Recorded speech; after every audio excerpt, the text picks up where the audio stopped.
All right, ladies and gentlemen, welcome here to another episode of the Steel City Renegades. We are on week number 11 for the NFL. Man, what a year has it been already for the Pittsburgh Steelers. As always, we got my main man Deez joining us. Deez, how you doing today? Good. How are we doing? We're doing all right. I always say today, I mean this morning, how are you doing? Because it's bright and early in Chicago, where you're at 7:03 a.m. in Chicago.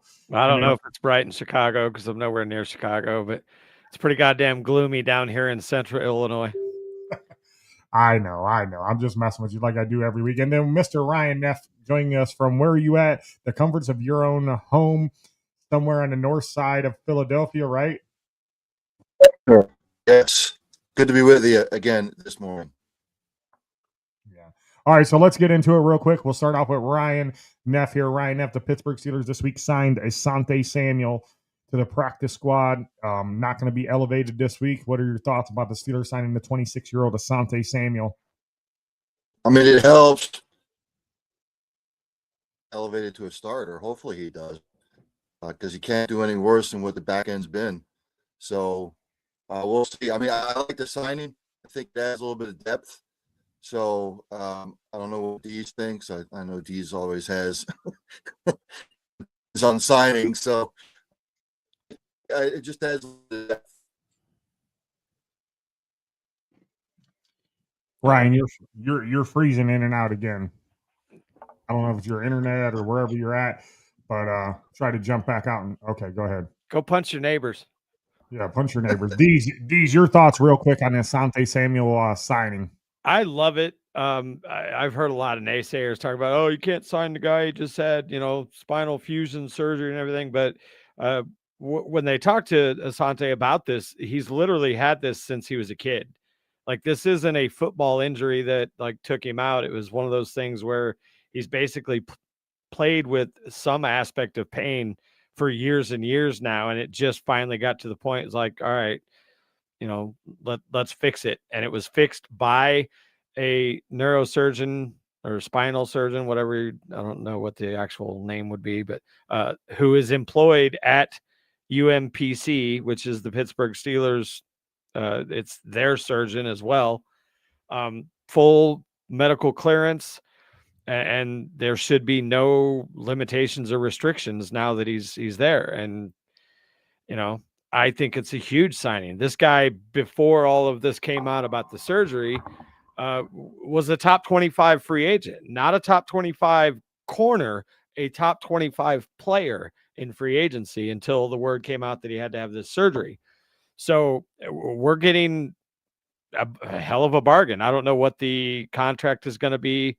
Obviously, right now at the practice squad level, he's probably not making much, but I would imagine that there's quite a bit of incentives. But this is a kid that's 26 years old and could be, knock on wood, could be a cornerstone of this team for years to come. Again, he's 26 and Joey Porter is what, 24? Yeah. You could lock these two guys down and say what you want about Joey. And yeah, he gets a lot of penalties, but statistically, Joey has been our best corner, and it's not even fucking close. Absolutely. I like the Asante Samuel signing. I wanted us to get him in free agency. I know when we put it in the group chat, Deez was like, yeah, he's probably gone or whatever. But then he got to Pittsburgh. You didn't hear him, visiting any other teams or whatever, and no feedback on how things went. Next thing you know, it popped up. What was it on Monday that he's going to be signing with the Steelers on Tuesday practice squad? So I mean, yeah, and he visited 3 or 4 teams over the course of the weekend, and then Monday, and then Tuesday, he signed and he was scheduled to visit us on Wednesday. So everybody again was throwing up their hands going, well, nobody wants the guy. And Pittsburgh just kind of took it on as a mercy killing. Like, I don't give a shit. He's got medical clearance. I know, just go back and watch how he was. He's a hell of a cover corner. He's a hell of a man guy. He's got it in his blood. His father was a Super Bowl champion with the New England Patriots, at our expense, unfortunately. But I'm a huge fan of it. Even if we just get him through this year, he's going to help. I don't know if the team can be saved at this point, but I would think if I'm Asante Samuel, this is my fucking audition tape. You know, if I want to get paid, like I got to show that I'm here and I'm fine and I'm going to be around a while. Hopefully Pittsburgh takes advantage of that, having him in house and locks him up. And Jalen understands that his days as that primary, lockdown corner are done, and he's a free safety now. And that's exciting at the prospect of Joey, Asante, Jalen, and Deshaun as our core starting defensive backfield. Yeah, I mean, I understand that to the fullest, but they need to make plays. Like they need to make big impactful plays over there from their positions. And we talk about, oh, well, they don't get the ball thrown that way. And last year we were talking about Minka. Is he worth the money because the ball didn't come his way? Who was the problem on this defense? Was it Minka? Was it the play calling? Who was the problem last year? We traded away Minka Fitzpatrick. We got Jalen Ramsey and Jonnu Smith, who only one of them has made an impact so far. And that's Jalen, because Jalen has moved to the free safety spot. And you're right, Deez, we're going to have, if Asante works out, if he does, and, they give him the opportunity to play, which they will probably next week, because we played the Bears next week in Chicago. So I think him and MVS get activated next week, moved up to the 53-man. But on other Steelers notes, we got rid of Juan Thornhill, the former Super Bowl champion with the Kansas City Chiefs, and the former Cleveland Brown. Your thoughts on that real quick? I don't know where Ryan went again. I think he backed out and tried to come back in. But your thoughts on the release of Juan Thornhill? Well, it just didn't work out. I mean, he got exposed in that, was it the Packer game, I believe, where he was just out of place a couple times. When you're the deep safety and you're getting beat behind you, that's not a good look. Juan made some decent plays for us, but it just wasn't enough to warrant keeping him on the field, especially once Jalen made the switch over. I'm still hopeful that Deshaun Elliott can come back. I'm not, very hopeful of that, but I don't know. We'll see. Jabril's should be coming back either this week or next week. I'd expect to see him get some more snaps. And then again, you throw Asante into the mix, and the defensive backfield could at least be decent, I guess, if they keep up their trend over the last couple of weeks of limiting the pass game, at least until that Colts game was kind of a false flag, because we shut them down until the fourth quarter when the game was well in hand. So you look at Danny's numbers, and yeah, he was like 340 yards, but a lot of that came in garbage time. The defensive backfield did their job, which enabled the front seven to do their job. And the formula is right there. That's what, if we're going to have any success both today and moving forward, we have to counter the blueprint that is out right now, which is hit them with the quick passes. Don't let the pass rush get home, and you're going to win the game. You're going to get yards. So if they can do that, which I don't really have a whole lot of faith in, because they haven't given me a reason to have faith in that. But if they can do that, that's going to give us a chance. It's, going to give us a chance to, like I said, get home to the quarterback, let those pass rushers eat a little bit, maybe force some throws that they don't want to make. Get them off their first read is the important part. Juan Thornhill didn't factor into that, and onward and upwards, as they say.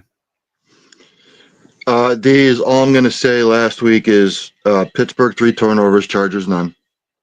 The Chargers won the rushing battle, and the Steelers stunk on third down. They were 2 of 11. If they play like two that they had didn't come until absolute garbage time. I mean, it was horrible play calling, both sides of the ball. Defensively, we played pretty well. Mm-hmm. And yeah, they beat us in the run game, but barely. And we shut the run down for the most part until the end, when it didn't matter. The problem was we abandoned the run way too early. Tomlin's been answering questions about that all week, about why can't you get him more touches? And the excuse is, well, we're not converting third downs. Well, you won't have as many third downs if you just commit to the run a little bit more. And then guess what? That passing game is going to open up. And, run game be damned. The bottom line is, if Aaron doesn't have the worst game of his career, we're in a lot better shape. And Aaron Mhm. even accepted that. Like, he was missing passes all over the place. You know, you can counter a lack of running game if you have a successful short game. But the way Aaron was last week, and to be fair to Aaron, there were some drops and things of that nature as well. One of the turnovers, Calvin Austin looked like he volleyball tapped it right to the defender, you know? So everybody's got to get on the same page. But I do think that they need to, there should be no excuses as to why Jalen doesn't get 25 touches a game. And I'm not even saying he needs 25 carries, but get him out on swing passes, Texas routes, screens, whatever, anything that is going to make the front end of that opposing defense come forward a little bit. And then you can hit him over the top with DK and Calvin Austin and whoever the fuck you send out there. You know, they got to respect not just the running game, but the Jalen Warren game, whether it's handoffs or the quick passes, tosses, whatever you want to call it. That's where we're going to get healthy. Well, I mean, and the Chargers last week, they stuck to the run. I mean, they ran the ball 31 times, only for 115 yards, but still they stuck to the run. So if you got a decent running game, look, the Chargers were well balanced last week. You know, again, Aaron Rodgers had one of the worst games of his season. But I mean, like you said, you don't have any if they play this week like they did last week, they're going to lose. Offensively, absolutely. Yeah. Take that defensive effort. They played well. Yeah, they had a breakdown here or there, but every defense has a breakdown here or there. But if your offense, and this was what I was, pounding the goddamn desk with last year, if your offense cannot sustain drives, your defense is going to get smoked. They're going to hold, and then eventually shit happens. They get tired. Yeah. 37 minutes was the time of possession for the Chargers. That's the game right there. It doesn't. Yeah. I don't care what the statistical numbers are. If you let the other team possess the ball for 37 minutes, unless you're hitting 80-yard bombs every time you touch the ball, which that's not happening, you're going to lose. That's just the way it is. And we third down, we couldn't stay on the field, and we could not manage to get any actual drive going. And once Aaron kind of got out of sorts, maybe he got in his head a little bit, which is weird being how he's been around so long. But it's just once he started throwing a couple bad passes, it snowballed. Yeah, Jonnu should have caught that one that was a little high. Calvin had that one wide open that, again, basically just tipped it right to the defender there. Everybody sucked. Even Troy Fatanu, who'd been having a spectacular year at right tackle, he got beat like a drum, including the sack for safety, which Aaron also had happy feet and was looking to move out of the pocket way too early. Mm-hmm. So. Well, and I'll say this, Cincinnati, I believe, is dead last against the run defensively, from what I saw stat-wise. If the Steelers don't try to run the ball today, they have to run the ball today. If you have a defense like that is just they're putrid against the run. Let's just face it. If Jalen Warren doesn't get at least 20 touches today out of the backfield, there's something wrong. I 100% agree. I mean, let's be honest. They're putrid against everything. I think we're probably last against the pass, and rightfully so. But Cincinnati is right there. But yeah, this defense. Look, I think this game is going to go one of two ways, and I'm not sure which.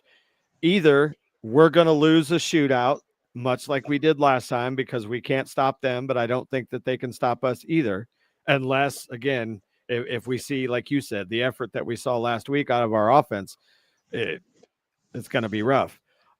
Or this is going to be a fucking slaughter. And that we're going to beat the shit out of them. I don't think it's going to be the other way around, unless, again, we completely fall on our face. Small sample size in the past two games. Pierre has 6 passes per game. Yeah, no, I 100% agree. I'm sure Dave was going to probably trash Pierre at some point this game, and I was going to come to his defense with that very argument. Appreciate that, cuz. That's my cousin, by the way. So Dave, watch your fucking mouth. But yeah, I mean, again, I think we're going to either kick the shit out of them or we're going to lose the shootout. We're not going to get blown out by the Cincinnati Bengals. Their defense isn't good enough. But Jaylen Warren is the key, and I think he's the key for the remainder of the season. And I'm not saying don't mix in the other guys, because I think when Gainwell's been in there, he's shown some flashes. And I also liked what I saw in the very limited snaps that we got Caleb Johnson last week.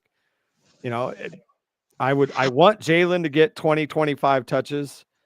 But if everybody is eating, I don't mind 15, 10, and 5 if everybody is producing, because then you're still getting the same result. But we need, again, pound the rock and then open up the passing game and go from there. This game is about as must win as we've ever had if they want to do anything, because if they fall to 5-5, it's fucking over. Let me ask the two of you this. You think Tomlin's putting too much confidence in Aaron Rodgers? No, I don't. Because if he did, I think that we would see more of the kind of things that Aaron wants to do.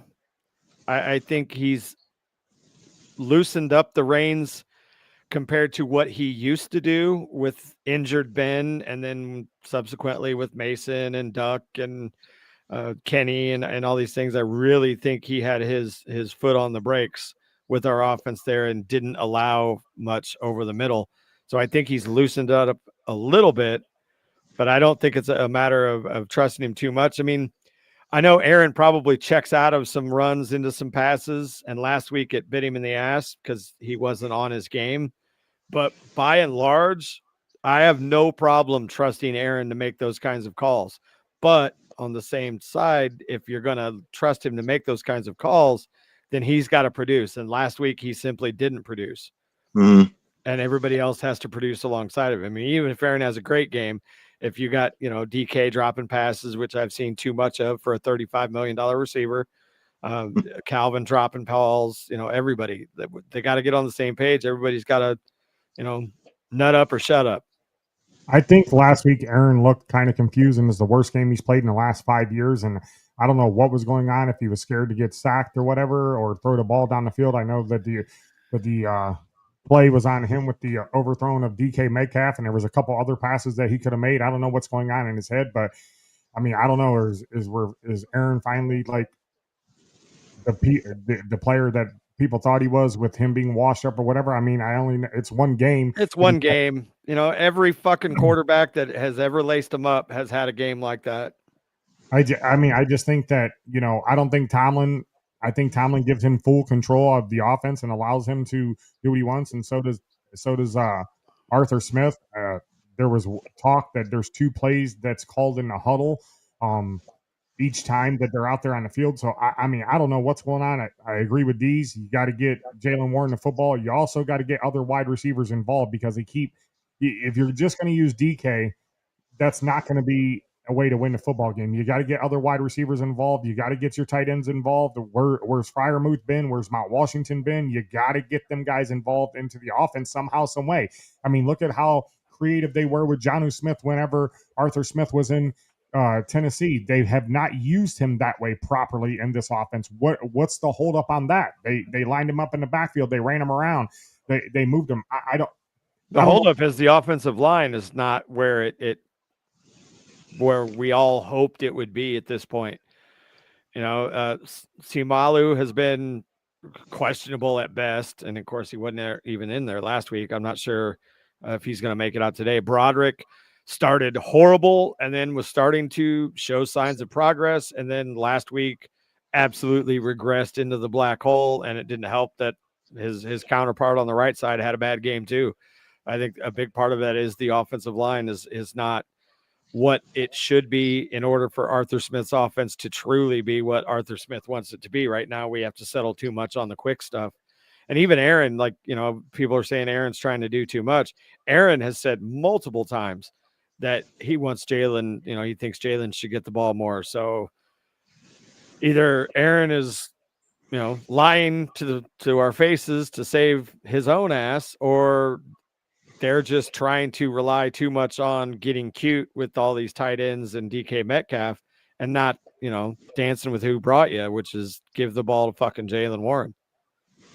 If they don't pound the rock today, that's on coaching.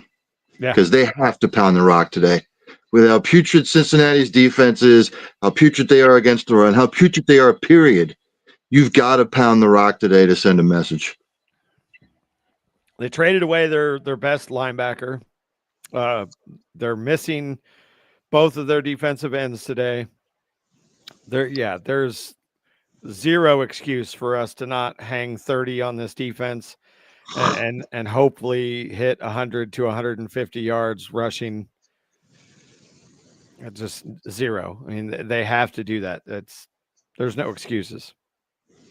Yeah, I agree with you. I mean, I want to see Aaron fling the ball around the field with this defense, but we know that's not going to happen. I mean, Trey Henderson's not there. Pound the football, like you said. I'd like to see 25 carries from Jalen Warren, at least 10 to 12 from Gainwell. Maybe get Caleb Johnson a couple carries because, like D said, he was pretty good the last game. And let's just pound the rock. Yeah, agreed 100%. Brian, what's your thoughts on the Juan Thornhill release by the Steelers? I don't know. I don't know why teams do what they do anymore. Obviously, there may have been an issue there. Who knows? Look, they did it for a reason. I don't know what that reason is. Why do teams do what they do? I don't know. I don't know if it'll ever come out. But I don't know. You guys know better than I do. Yeah. I mean, I think once it was established that you couldn't trust him back there to be that, final stopgap, and you move Jalen into position, he becomes expendable. Why are we going to pay this guy starting NFL safety salary to go out there for 2 or 3 special team snaps a game? Because we know now that he just doesn't fit what we want here. So he's got to go. We have his position filled, and it was filled by Jabril Peppers, when he gets healthy, obviously. It's time to go. As Coach Noel used to say, get on with your life's work. It's not here. So I'm anxious to see what the Steelers do moving forward, especially today, on how this is going to affect the rest of the season. I know that I had us losing on my paper to the Chargers, as you can see right here. I'll show you guys that I wasn't lying. I got us beating the Bengals, beating the Bears, losing to the Bills, and losing to the Ravens. That's my next 5 games, a big 5-game stretch here. This can make or break the Steelers for the rest of the season. If they play like they did last week, they're not going nowhere. Oh, it's over. Yeah, forget it. Like we talked about when I don't know, potty break or whatever. They have to light it up today. Yeah. One of two things. We go neck and neck and we lose a fucking shootout like last time, or we kick the ever loving shit out of them. Yeah, we got to do some D's. We need a big game. We need a 40-point game from this offense. Yeah, and we need a defense to score a fucking touchdown. And we know Slay is out, which again, like Hunter brought up, we got Juan Pierre stepping in. It'll be interesting to see how he performs in a full-time capacity today. But again, like he said, in the small sample size, when Juan has played, he's been targeted. What was it? 9 Juan Pierre, ain't that a coffee guy? Is James Juan whatever. Pierre, No, you're thinking of Juan Valdez.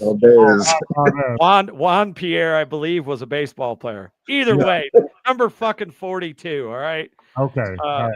He's been sensational in his very limited amount of work, and they say that in practice he's stepped his game up as well. So we'll see how he does. If he's going to be tested, it's going to be today because this receiving core is legit. Joey is going to have to be on Jamar, I would hope 90% of the time, a combination of Joey and Jalen. and let Juan kind of work T. Higgins. T. Higgins might hurt us a little bit, but they just got to keep him in front and not let him run free the way they did last time. Absolutely. You're right on that 100%. Ryan, what's your thoughts on this game for the Steelers? I know that you guys already talked about it, but AFC North, Baltimore's on the rise. Cleveland, they're not going nowhere. Cincinnati's still in the playoff hunt.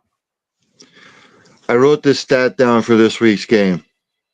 Cincinnati's 32nd in the league in rush yards per game. Pittsburgh is 30th. I believe Pittsburgh is I want to say 14th against the run, and Cincinnati's 32nd. So something's got to give. Something has to give. Look, I don't think Baltimore's going to lose this week. They play Cleveland. Obviously, you guys are playing the Bengals. They have to win this game. If they don't win this game, Baltimore wins. Now I think they're tied for the division. Yeah.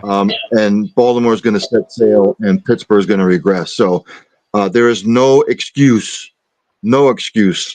for Pittsburgh to lose this game unless these, like you said, if Flacco starts dinking and doinking, and they allow Chase and Higgins to go off, it's going to be a long game for Pittsburgh. Yeah, I agree.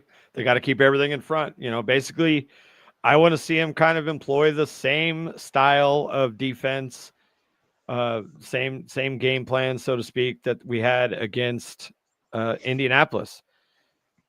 Chase Brown can hurt you if you completely ignore him. I mean, he hurt us last time. I think he had 115 yards on very few carries because we were playing so far off the line, worried that we were going to get beat deep, and we just got destroyed by the run game, and we got destroyed by the quick slants and quick outs.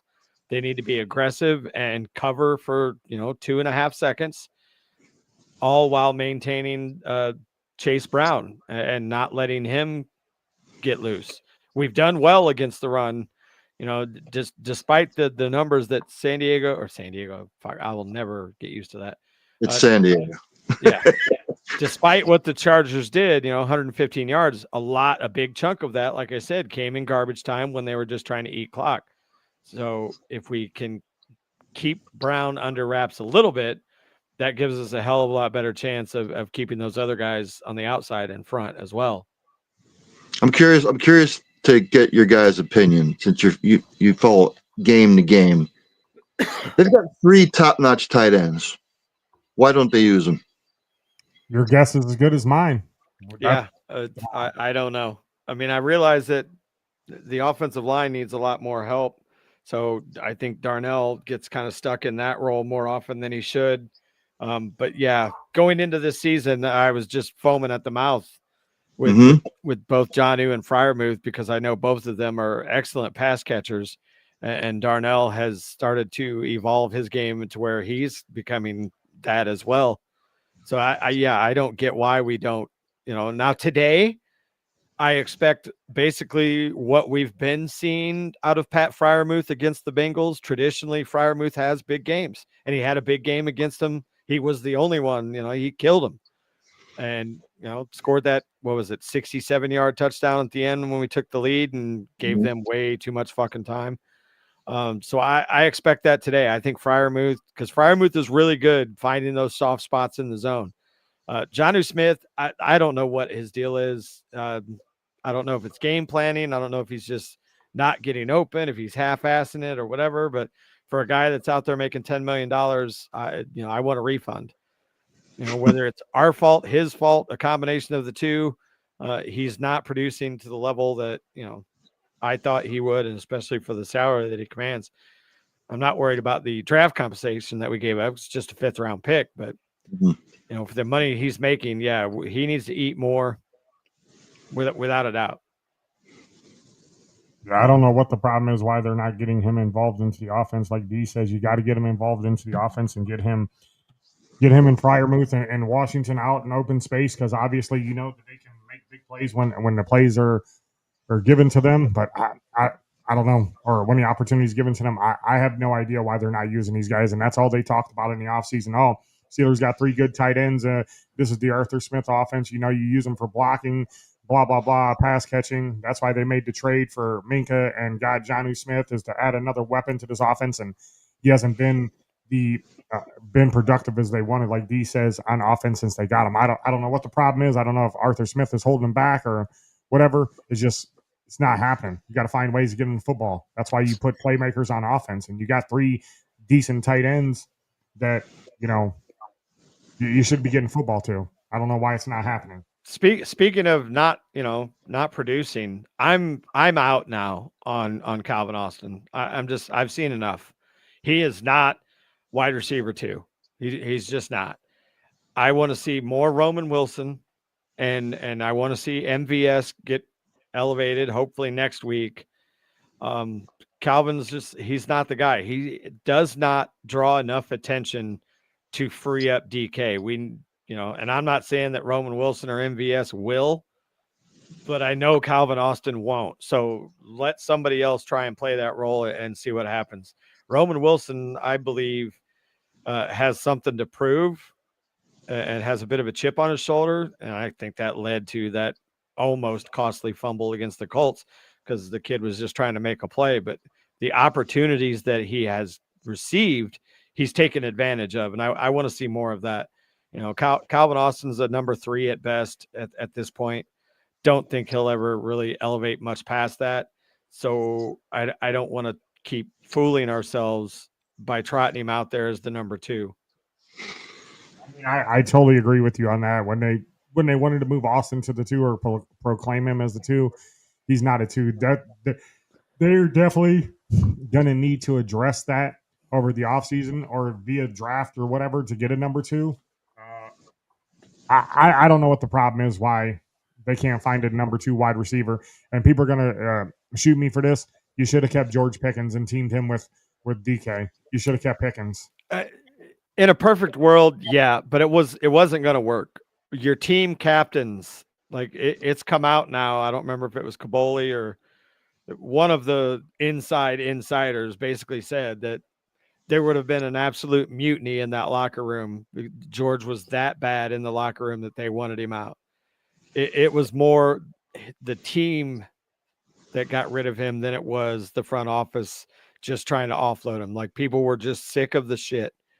And I'm not so sure George would have even played anyway. I think that they were going to do the power play for an extension. I think moving him to Dallas is what triggered him going, okay, I'll play for my money now because I'm going to be a free agent.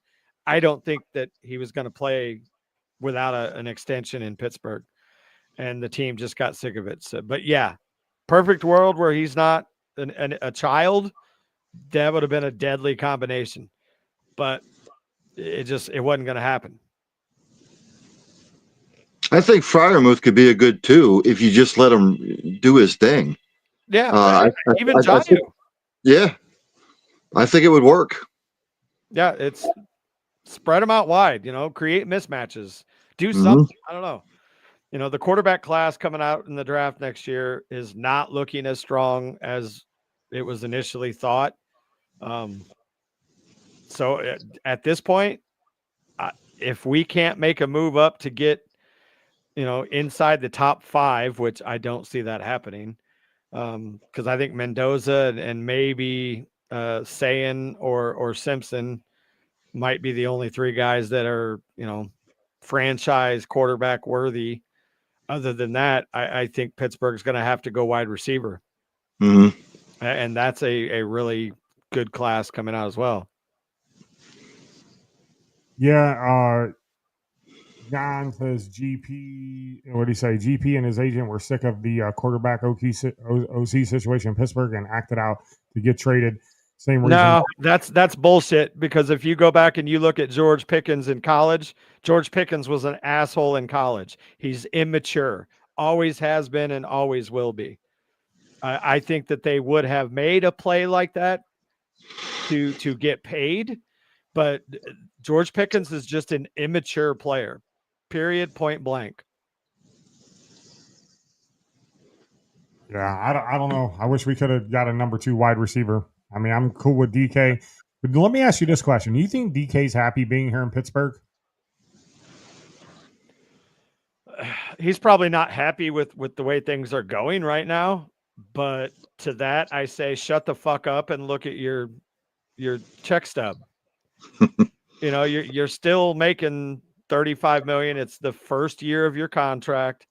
You know, obviously you are part of the future plans of the franchise. You're here for 5 years. Whether or not he sees that 5 years is another story. But you know, he had to know that there was a chance that this was going to be rough. I mean, anybody with a set of eyes knew that this offensive line is a work in progress.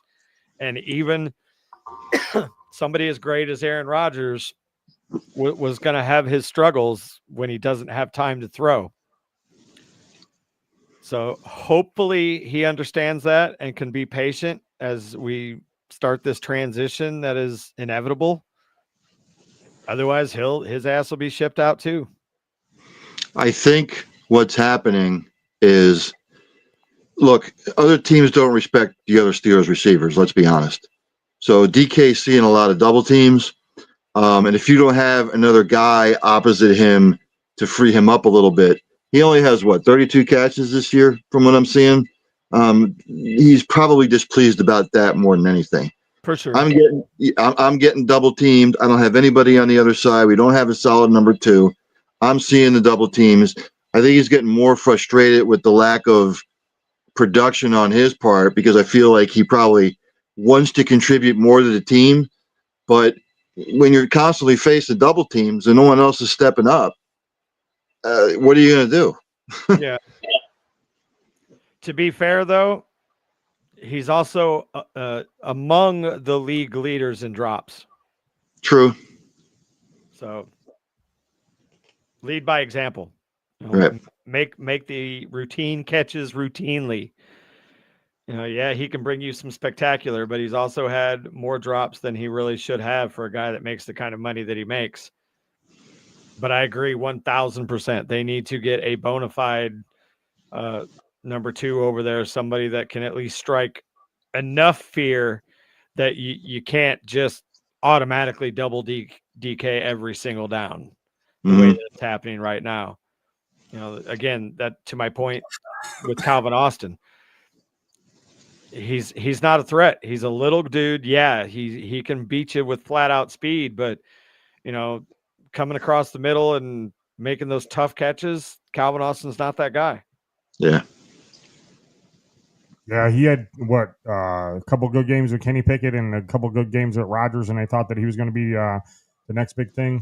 Yeah, it's kind of you know, every now and then he'll break one. You know, he'll get a nice long bomb or whatever, and everyone's like, "Oh, he's just, you know, no, he's to steal Mike Wallace's thunder. He's kind of becoming a one-trick pony. He's good for those big plays every now and then, but he's not a guy that you can count on play after play.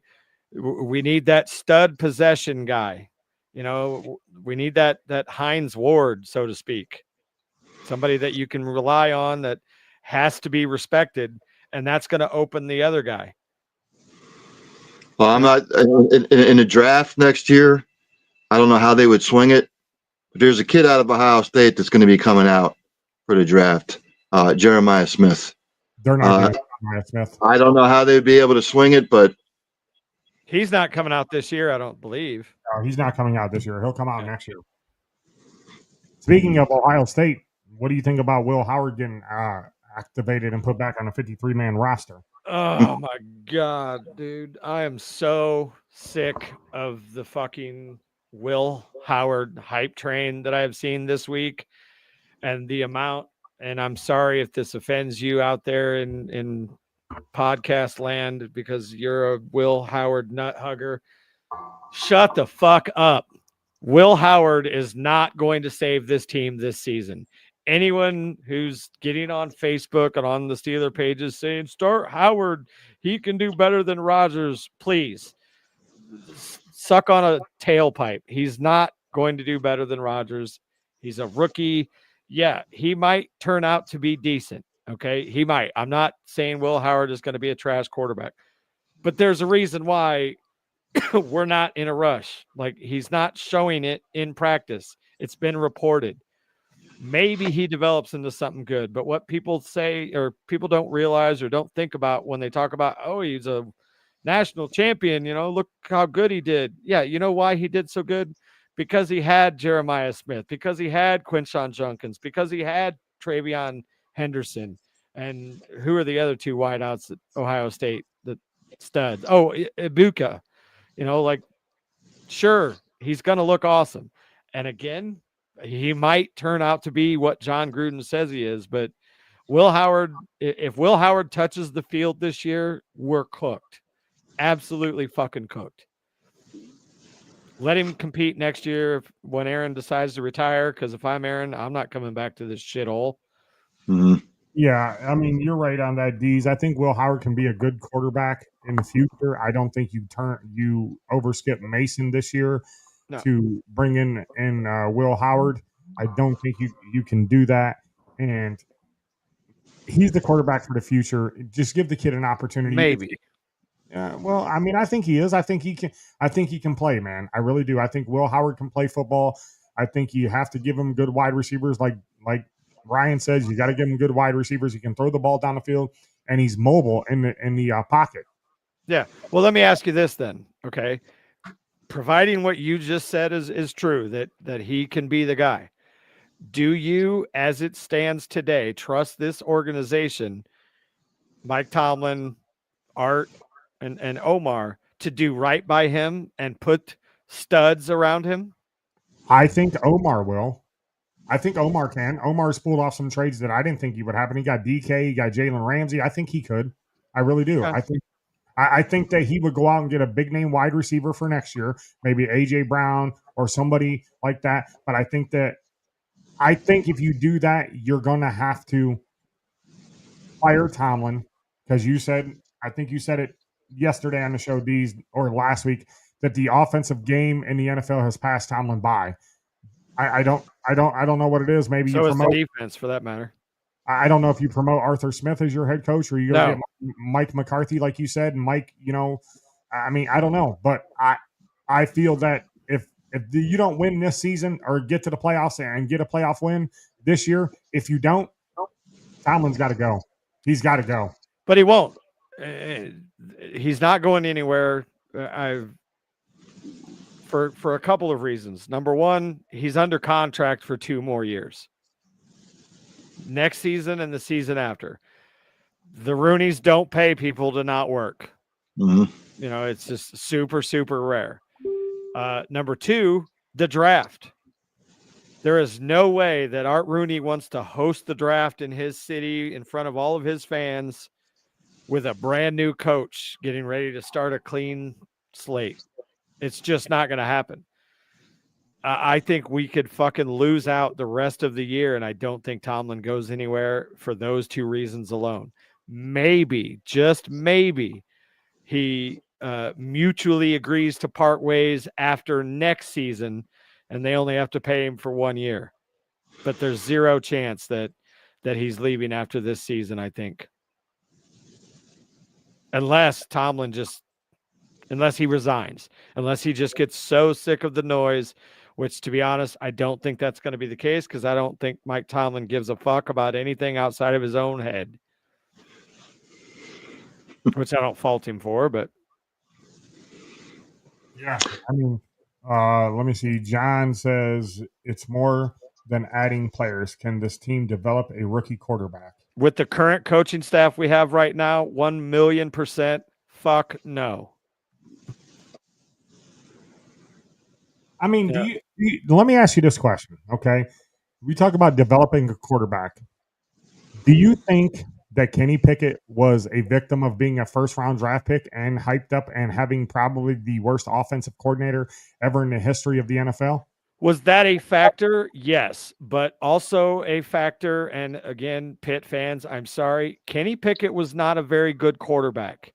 Kenny Pickett was a solid quarterback on a Pitt team that was very good in a very weak ACC. Kenny Pickett never was going to be a franchise quarterback for anybody. And he got brought in here because it was the sexy pick for Pittsburgh. Guy from in-house. We're just coming off losing Ben Roethlisberger. So let's get the fans excited and bring in the hometown kid. Kenny Pickett was never, ever, ever going to be a franchise starting quarterback for any team in this league, let alone Pittsburgh. John, another one says, I'm not sure that Tomlin wants a rookie quarterback because of the pressure that will come with him. I see someone like Murray coming. No, Kyler Murray, absolutely not. If they do anything to bring Kyler Murray, I swear to fucking God, I will live stream it. I will burn every fucking black and gold piece of shit I have in this house. Let me ask you this question: if Rodgers does not come back next year, there's a few names that are out there that are floating around. I know Danny Dimes is on a 1-year deal. I know that Mac Jones is on a 1-year deal. Would you take a flyer on them? Danny Dimes ain't going anywhere. I'm just telling you that right now. The Colts he's not fucking going anywhere. Well, he's only on a 1-year deal, so I know, but trust me, he will not sniff March free agency. Mac Jones, on the other hand, but at the same time, I think Mac Jones thrives in an offense like Shanahan. Would you take Brock Purdy if they decide to get rid of Brock Purdy? Again, Brock Purdy is Mac Jones. Finkel is Einhorn. They're the same fucking guy. I think that they literally just fit with Kyle Shanahan's offense. I don't think either one of them are spectacular, but if you put them in the right system with the right playmakers, and I think they would actually look even better if they had their complement of receivers and everything and could stay healthy. But can they just be plug and play into another team? No, I don't believe that to be the case. If I had a chance to get Brock or Mac on the cheap, yeah, but I would not expect them to really thrive here. I think that they would be average NFL quarterbacks, starting quarterbacks. Yeah, Ryan, your thoughts on that? I don't know where they would turn, to be honest with you. I mean, where are you going to turn? There's only a handful of quarterbacks in the NFL right now that are good. You can go down division by division, and I mean, the quarterback position right now is scarce. They're not going to bring Kyler Murray in. Tua, they're not going to bring in. Get that out of your head. Kyler Murray, get that out of your head. Yeah. No. Tua's one hit away from becoming a cripple. Again, I don't know where they would turn, to be quite honest with you. I was high on Mason Rudolph coming out of college. I always thought he got a bad rap. I always thought he didn't really have the pieces around him to succeed. I really, guys, don't know where Pittsburgh would turn, to be quite honest. It's got to be Mason or Will next year. They can't throw money at somebody else to come in. If you don't draft a quarterback this year coming up, and I think they're going to get a quarterback regardless of first round, second, third, whatever. You come in and you open it up. You give Mason maybe the edge as your starter and see if the other two guys can beat him out. Period. If you truly want to progress this franchise into the future, you don't retread somebody else. Just give it to one of the young guys. And I'm still of the mind that not necessarily the team as it's constructed right now, but I still think Mason could do a decent job as a starting quarterback if he had the support around him. Mm-hmm. The way the offensive line and everything is right now, I'm not going to say that I think Mason could do better than Aaron because I don't. But I think that Mason could next year at least be serviceable while we figure the shit out. Mm-hmm. But I also think that shit's going to have to get lean for a year or two before we can really, Steeler fans were spoiled. We're going to have to eat some shit for a year or two if we really want to find the guy. So if you thought Mason could hold the fort down, why didn't they just do that this year instead of concentrating on Rodgers? Oh, because I'm not the guy that makes those decisions. I don't know if you got the memo or not, but no, I said, you remember, I said in the preseason, I wanted Aaron Rodgers 100%. But if we didn't have Aaron Rodgers, I did not want Russ back. I did not want, I would have taken Justin. So I'll eat shit on that because, whoa, did he fucking regress? But I would have been 1,000,000% happy and okay if we would have just turned it over to Mason. If Aaron's told us to go fuck ourselves, then I would have been okay with Mason because I think he is serviceable. Do I think he's going to lead us to the promised land with this team as it stands right now? No. But I think he could go out there and get us 8 or 9 wins, which pretty much where we're going to fucking be anyway. John Edberg says the Steelers have so many holes that reaching the quarterback for next year might not be the answer. Build and look if necessary. Play Mason/Howard. Yeah, it's definitely don't reach. I mean, again, if you have an opportunity, because you see where reaching got you. It got you Kenny Pickett. He's not with the team anymore. It got you Broderick Jones. I mean, Broderick's had a decent year this year. It's got you Najee Harris, who had decent years, four 1,000-yard rushing years. But they reached. I thought they reached and took him in the first round, but it was a good pick for him or good pick for the Steelers when they got him, and now he's missing the whole year, foot injury out there in Los Angeles. So I mean, I don't know. You don't have to reach. We're about 6 minutes left to go. Let's do our picks real quick. Ryan or Dees, who's got the picks? I got them up. All right, Dees, go ahead. All right, kicking off here. Might already. I don't know. No, not yet. Over in Spain, I believe. Yeah, Madrid. Washington Commanders, Miami Dolphins. God, those poor Spanish people. They are submitted to this shit. I'm gonna go. I'm gonna go with the Dolphins just because I think they got more weapons right now. I'm going Fins. I'll take the Dolphins. Panthers at Falcons. Don't know who either one of these teams are right now. I'm gonna take the home team here. I'm gonna take the Falcons. Don't ask me why. I think the Panthers are frauds. So are the Falcons for that matter, but I think the home team gets the edge.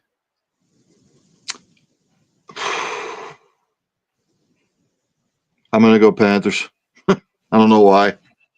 Someone has to win. Yeah. I'm going to go Falcons. Yeah, the better running back. So I'm taking Bijan. Yeah. Although statistically, Dowdle's killing it. Then we got the Tampa Bay Bucks going to Buffalo.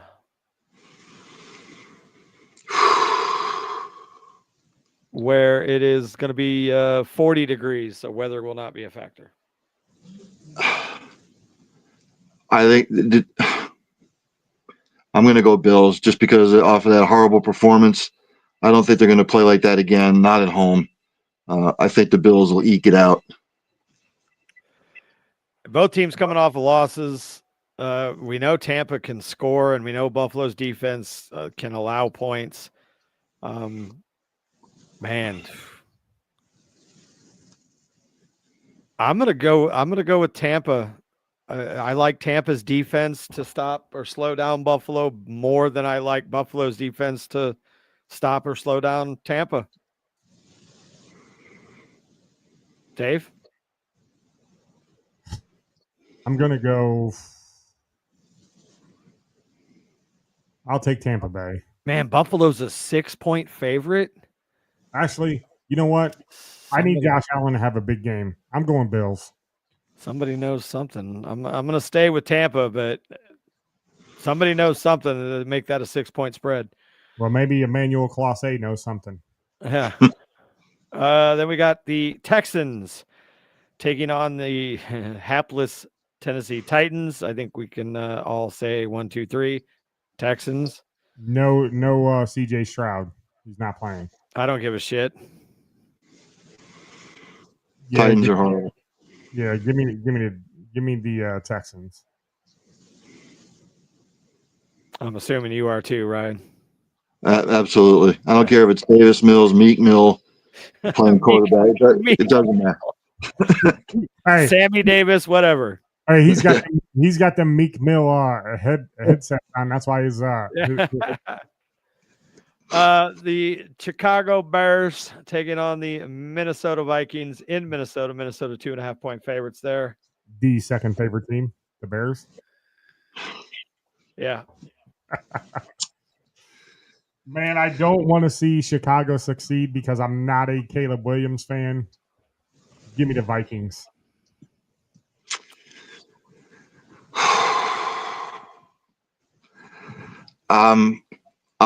With much trepidation, I will take Minnesota. I want to pick Minnesota because I love seeing the Bears fans around here in pain, but I think the Bears are going to win, and I think that that's best for business because then they start to get a little bit of big head and come home next week and maybe overlook a struggling Steeler team that slaps the shit out of them. Although I don't think that's going to happen, but I'm gonna take the Bears. They're on a roll right now, and I hate it. I absolutely fucking hate it. Then we got the Green Bay Packers. Who the fuck are they? Like, talk about teams you can't figure out. Taking on the newly coached New York Football Giants. Who took over as head coach for Brian Dable? Kafka. Oh, Mike Kafka, the former quarterback. Bengals quarterback. Yeah, he was also the Eagles quarterback. Oh, was he? Yeah. Yeah.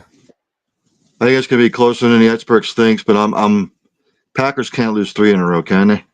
Hold on, and they got Jameis starting. Listen, Jameis is starting. Listen, I'm a Jameis fan. Jameis gonna throw for 350 and probably 4 touchdowns and four pick sixes. But just for Jameis, I'm gonna pick the Giants. That's why. I'm with you. I'm riding that Jameis debut train. I think he's going to come in hype, and yeah, he's going to turn the ball over, but he's also going to throw some W's.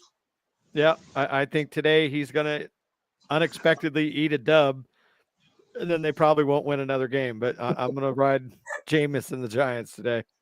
So does that mean that Russell Wilson is the third string emergency quarterback? Yeah. As soon as literally within hours of Kafka being named interim coach, he fucking bumped Jameis to number 2. And ipso facto, he's the starter because Dart's in concussion protocol.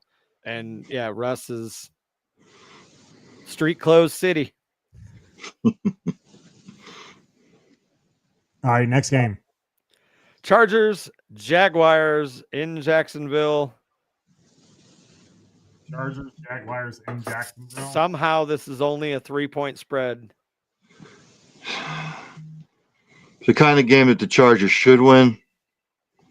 It'll be a 10 o'clock game their time, 10 a.m. Yep.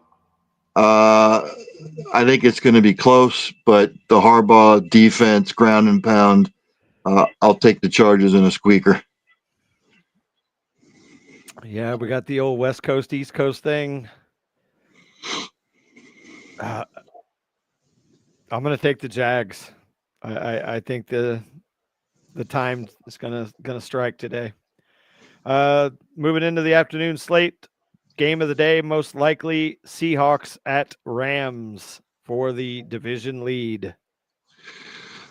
I'm sorry, Stafford's playing too well. So's Darnold, though. Yeah, I know, but I just think the Rams at home, little home cooking, be close, but I'm gonna take the Rams at home. Yeah, that young Rams defense is playing out of their minds as well, and like you said, Stafford is really killing it. You got Puka and Devontae having big years. So yeah, I think we're going to see a shootout, but yeah, I'm going to take the Rams for a slight. Rams all day. 49ers and the Cardinals. Is Brock Purdy's back this week? Brock Purdy, I believe, is starting, which kind of shocks me. It's only a 3.5-point spread. Somebody knows something. Who's starting at quarterback for the Cardinals? Is Brissett. Kyler's on IR, so he's out at least 4 weeks. Yeah, Kyler's finished. He's not playing another down for Arizona. I agree. Where do you think he ends up next year? Steelers. Brian, don't say that. I'm telling you, episode 1 next season will be Deez's giant bonfire. I'm taking the 49ers. It'll be close, but I'm taking the 49ers. 49ers all day long. Yep, taking the Niners. Ravens and the Browns in Cleveland. Baltimore 7.5-point favorites. Forget it. Go Cleveland, but it's not going to happen. Give me the Browns. John Edborg says that the Rams look like a Super Bowl team right now. Right. Deez, did you just say you're taking the Browns? No, I want the Browns to win, but I'm Oh, taking the okay. Ravens. I got But you. don't look. This is the kind of game that the Browns win, though.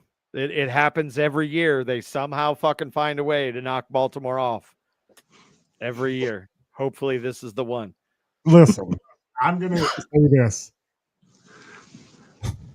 As much as I don't want them to win, I'm gonna take the Browns. I'm taking the Browns in an upset. I mean, it happens every year. Why not today? All right, then we got Ryan's Kansas City Chiefs going to Denver to take on the Broncos. Big divisional game there. Chiefs are favored by 4.5. I don't see it until the Chiefs can put something together consistently in the run game. I'm not a homer. I'm taking the Broncos at home. No J.K. Dobbins, he's out for the year. Who's their running back? It's going to be R.J. Harvey, the rookie. Oh, wait. J.K. out for the year? Oh, my God. I'm shocked. I knew you was going to say something about that. I knew when I said that you were going to say. I'm surprised you didn't message me in the chat and say, "Hey, your boy JK's hurt." I thought about it when it came across the wire yesterday. I literally was going to post it in there and be like, "Fucking told you," but when he's healthy, great running back, 100%. You should just go buy that big screen TV or that smart TV that's for sale in the unscripted chat. I'm gonna take the Chiefs because I don't trust the Broncos offense. I think the Chiefs are gonna find a way to squeak one out against that tough defense. I really do. Do not trust Bo Nix. Bo Nix. Sunday Night Football, Lions, Eagles. At Philly. Philly 2.5-point favorite. I'm going to take the Lions. Yeah, I'm with you. I'm going Lions. Lions are on a roll. Their offense is clicking. Philly, there's some turmoil going on there. I mean, when you got A.J. Brown telling people if you have him in fantasy to drop him. I'm going to go Lions because I think the referees and the umpires are finally going to start calling the fucking tush push offside on the offense every once in a while. I know Philly's at home. I don't think weather's going to be a factor, but I think the Lions will find a way with the double-headed running back. I think they're going to pound the rock. All right, Monday night, Raiders at home taking on the Dallas Cowboys. Does anybody want the Raiders? No. Guys, it's a game that the Cowboys should win, but they always fucking lose these games over the last 3-4 years. I'm sorry. I'm going to take the Raiders. This is a game that's going to make people wish YouTube hadn't settled their dispute with Disney for the whole ESPN thing. I could see the Raiders winning 100%, but the Cowboys offense is still pretty damn good. And I think that they're going to score enough points to win. I don't know, man. Flip a fucking coin. I have no words. Okay. A tie? I'll take the Raiders. 23-23. I can promise you who's going to lose. Anybody who watches that fucking game. Yeah. Yep. And finally, the reason that we're here today, noon, the Cincinnati Bengals come to Pittsburgh to take on the Pittsburgh Steelers, who are, I don't fucking know who they are. And they are just what your title says underneath you. We suck. Yeah, pretty much. Outsider, what do you got, Ryan? I'm sorry, guys, but until the Steelers can prove it to me consistently, for some odd reason, I don't know how, I don't know why, I think the Bengals are going to win a close one. Dave? Listen, I got us on the paper winning here to the Bengals, but Joe Flacco lit us up last time he played us. Our defense I don't know if our defense can stop their wide receivers. They let Chase Brown run all over them last time. I mean, I want us to win, but I'm going to go back on my pick here from early in the season. You guys can see it. I got us to win. I think we're going to lose this game. Yeah, I mean, the Bengals defense has the cure to what ails us on offense right now. That being said, it pains me to say it, but I don't trust this team right now. I don't trust them to put the right personnel on the field. I don't trust them to make the plays when they're there. And I don't trust the defense to make the stops that they have to make. So I think, like Ryan, I think we are going to find our rhythm late and make it a close game, but I think we're going to drop another fucking game to Joe Flacco. Or we blow him the fuck out. It's going to be one of those two, but I'm leaning towards close loss.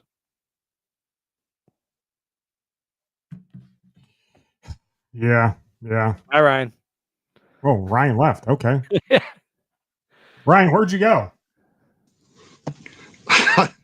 There's something funky going on with the internet here. I don't know what the fuck's going on. Anybody who watches my shows on Cole County Entertainment Network knows that technology has a way of ramming a red hot poker up my ass every fucking time. Every fucking time. Sounds like you get the same kind of problem D's got with his internet connection. Yeah, I'm just waiting. I've got the order in for fiber. They're supposed to hook that shit up 2.5 gigs. They're like a fucking solar flare I'm not aware of, like that's happening right now that's messing with the. There actually was, I don't know about now, but this past week there's been some phenomenon going on with the northern lights and everything. It was kind of weird, but so yeah, I think we're all in agreement that we're gonna fucking shit the bed today. Yeah. Well, all right, happy Sunday. No, not a happy Sunday. At least the sun's shining out here in Elyria. Yes, it is. Yes, it is. Is it shining in the cornfields over there, D's? I can't tell. I got this fucking room. I think it is. It's kind of bright behind here, but I don't know. All right, ladies and gentlemen, for Ryan, Neff, Ryan, tell them where they can find you at on during the week. Okay, Ryan froze. D's, where can they find you at during the week? Either at work or in my fucking recliner sleeping. But Twitter at Hanging with D's. All right. You can find me, Redline Radio, Redline Network, wherever. We'll see you next week, ladies and gentlemen. Have a good one.